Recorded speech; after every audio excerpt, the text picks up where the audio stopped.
So I was lucky enough to experience you reintroducing the newly renovated main theater last Friday. What was a smaller version of what you said in that reintro, and what did it mean to you after all that planning and process?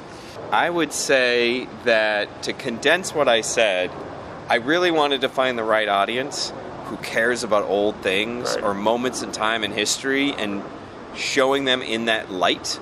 And it meant a lot to me that the house would be full, and it would be a full house of people who appreciate history, right? Yeah. And that's why that night, 700 people plus 700, it was more than 700, right, for the Art Noir City with, the historian that is Eddie Muller, right, and the people that care. It just was special. And so that's kind of what I said. And then, of course, I talked a little bit about the renovations. But, to condense it down. That's good. So what will audience most note about the renovations, in your opinion? What gives you the most pride in this phase of renovation? I think for the audience, the two things they've cared most about is their butt and where to put their drink.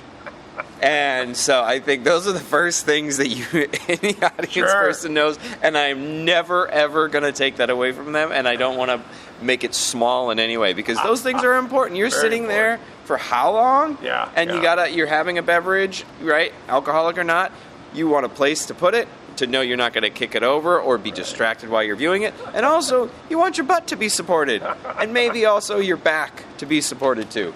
And so not all of our seats prior were terrible. They really weren't. There were some good seats in there, but not one seat could hold your drink. Right. So from a customer standpoint, I bet those things were immediate. From me, it's the feel of the room, right? And that kind of clean, nice look, even the smell, right, of those seats, that mahogany wood back seats, that nice new carpet, all the red aisle lighting. The way that room opens up and welcomes you now, I'm not saying it didn't have charm prior. I just think we really elevated its charm.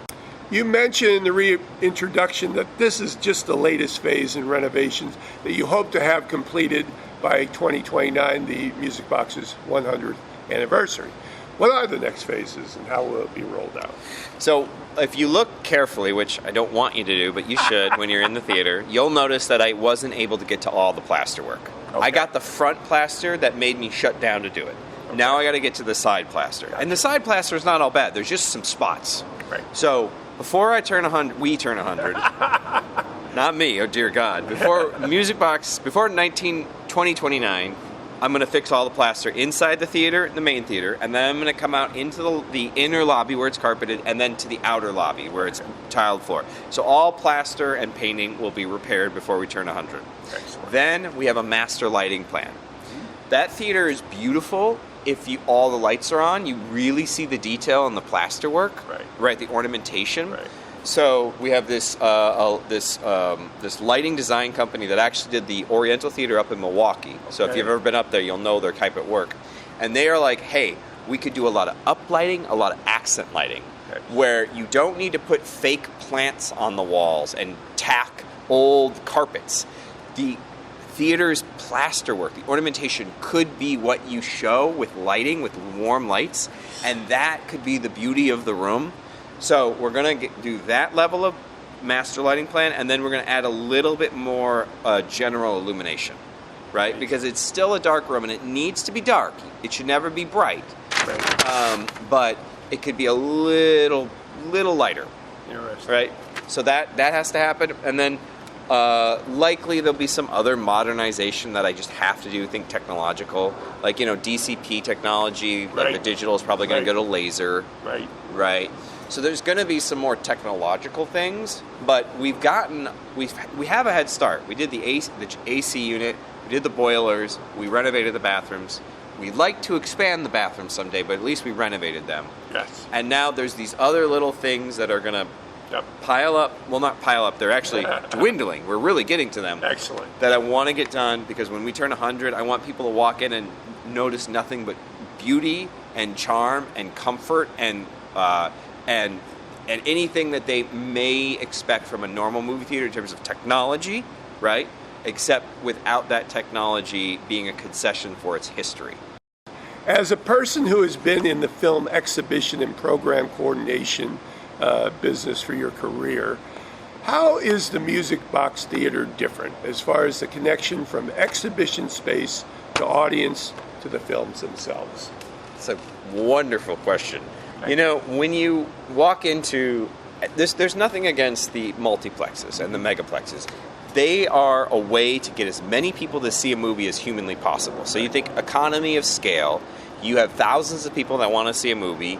The way that the AMCs and the Regals designed 15, 18, 20, 30 plexes, they allowed for economy of scale so that everybody could go to one place and have density to see their movies. Great job, great work. They also modernized concessions and made it kind of gross and put concessions more important than the customer satisfaction. Sure, they did that, but they allowed people to all see a movie together. So fine. The Music Box is not built for that. The Music Box is built for the customer's experience. So the minute you walk in the door, it's not how quickly can I get you through my concessions line? How quickly can I get you to my seat? So you're just subjugated to the commercials that are going to be blaring so loud in your face. And then how quickly can I get you out the door? When you walk in the Music Box, you get a moment where you have to take it in. You're like, whoa, what is this place? Exactly. And the concession stands does not have these big light boards, right? You got to pay a little bit more attention. And you usually get a customer service experience from one of our employees that are a little warmer, a little bit more like, we want you here, not just get through the line. And then when you get into the theater, you got this warm lighting. You might have Dennis on the organ. Yeah. If you get an introduction, usually you always hear us say, thanks for coming. Like, you're what makes us who we are. And usually you're in a room with people that want to be there. So the Music Box, it's how we engage with you and the community that comes together to be here. And that's what sets us apart from an AMC and a Regal, is because we're curated, we're intentional, right? And we really want you to enjoy that movie. And if you don't enjoy that movie, we at least want to have a conversation with you about it. We don't want you to just get out. If you don't like the movie, tell me why you don't like it. Because I bet we'll have a better conversation than if you just ran out of here mad. So you have an additional role at Music Box Films. For the uninitiated as to what that ancillary function is, and as an offshoot of the theater, what is the application of Music Box Films? What is your role in it? And what influence does it have on cinema culture in the U.S.? Yeah, less than 5 words. That's a great question. So my role is managing director. So I basically run Music Box Theater and Music Box Films. Okay. Music Box Films is a U.S.-Canadian distributor. So it buys a movie's U.S. and Canada rights, and it brings it to those movie theaters. It brings it to Amazon Transactional or Amazon Prime. It sells a DVD. It sells a Blu-ray. It puts it in your library. Right. Anywhere you can buy or interact with a movie, we put it there. We release 12 to 15 films a year. The catalog that we put out actually kind of mirrors a little bit of our sensibilities of what we program at the theater. Gotcha. So if you think about films, they're just kind of an extension of the theater, sometimes a little smaller and esoteric, right? Sometimes a little bigger. Not big like in the sense of Oppenheimer, by no means. But, like bigger in the sense of like, oh, that's an Oscar-winning foreign language drama, right? That I might have seen at my local landmark. Right, that's also Music Box Films, but it was a way to maintain or expand our programming curation beyond our regional movie theater and reach more people. Yeah. And it's taught me a lot because I thought, oh, distribution, you run a theater, you know how distribution works. Nope. No, you don't. You got a lot to learn. In the new age. Oh, and there's too many ways that people see movies now. So like, I'm barely keeping up, but honestly, I work with great people, and they're teaching me, and I'm helping them, and I'm bringing my sense of culture and my sensibilities of movies and what I care about, and I think those things come together really well. And so, yeah, it's kind of fun and challenging. So you've been with the Music Box operation since 2015. What has become your favorite element of the theater or its operations, and how does that element motivate you forward in your work within it? At this point, after going through the renovations, it's maintaining this building. I really take pride in working with its staff, because there are staff that we have that have been with us for as long as 30 years. So I learn from them, and I understand what's important and what's historical or historic. And I want, I've overseen the Canopy Marquee restoration. I've now overseen the main theater. I've, bathrooms and air conditioning units and boiler units, the idea that I have a hand in ensuring the longevity of this building is kind of the element that keeps me going, even though there's so much to that. Right. And there's, of course, way more to this place than just those things. We talked briefly before about the pandemic period for the theater. What is a brief insider's view of what went down? How close to the brink was the theater and its operations? And how was the decision-making rolled out to affect the reopening? We were bleeding money. Okay. We were bleeding money. It was bad. But the owner just... we couldn't save everybody's jobs, but the owner wasn't going to give up. And so he was like, I can't put my time in there. For those who want to stick around, you have to take a pay cut. Right. But I will keep paying you, even if we're losing money, as long as you can keep who we are alive, even in these tough times. So if you can reopen the theater, even in 2020, and you can find ways to pivot, like this garden that we're sitting in with this theater, and how to deal with all the mandates and the restrictions, then I will let you continue even if it's at a loss. But I can't pay you your full salary, and I can't give you a full staff. So there was me and a few people that took salary cuts because we cared, and we said okay.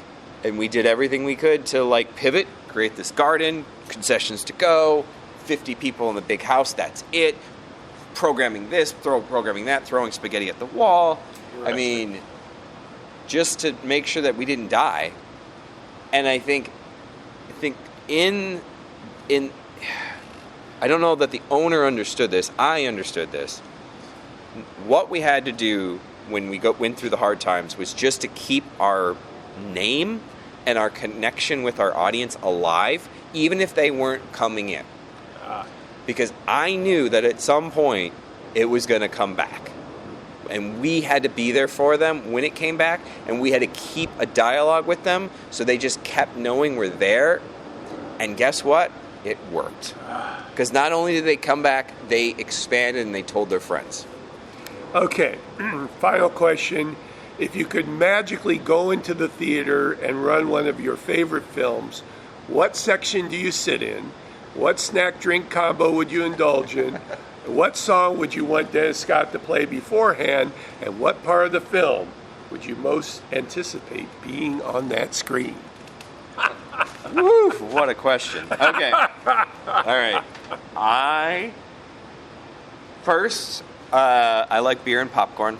I don't know why. I really do. If I have to choose only one of the beer options, I like Bell's Two Hearted. Right, I like a little hoppy, and I like a little more percentage, and a 16-ounce can is great. But I like our salty popcorn, and I like a beer. There you go. Where am I going to sit? Usually, I'm going to sit in AA 10 or AA 9. Okay. That is at the break, right next to the wheelchair spot. Gotcha. I just like being off a little bit, not direct center. Yeah. And I like the extra leg room, because then if I have to get up, I'm not interrupting anybody, right? Because then there's that space that I can and I do this. I'm this type of guy that hunches down when I'm leaving the theater because I hate interrupting people's movies. Right. So I can do that. All right, Dennis on the organ. Honestly, I just like him, vamping, just kind of playing whatever the hell he wants. I do too. I don't want to hear one specific song. Just let him surprise me. I think it's best when he surprises me. Yeah, it's hilarious. And then, am I picking a movie? Is that what you said? Yeah, which movie do you want to see up there? Let's say it's Alien. Let's say it's Alien. I love That's a good Alien, one. and I'm watching everybody else watch the chest burster scene because I love when it gets people, even people who've seen it a bunch of times, and I've seen it like 15 times because I love that movie. That scene still gets them. This is Patrick McDonald for HollywoodChicago.com. Copyright 2025.